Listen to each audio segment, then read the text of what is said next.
Boyfriend জুটে না। আমার কি অবস্থা তাহলে বুঝো।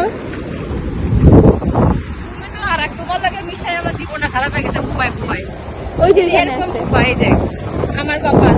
This is my lakh.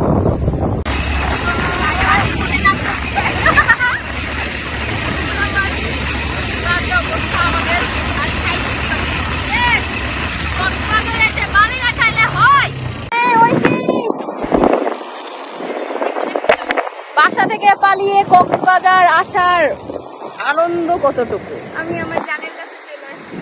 জান মানে আমার সমুদ্র দেখলে আর মাথা সমুদ্র ঠিক থাকে না। আমার শান্তি, আমার প্রশান্তি, আমার সবকিছু। বাংলা সিনেমার ডায়লগ। আচ্ছা।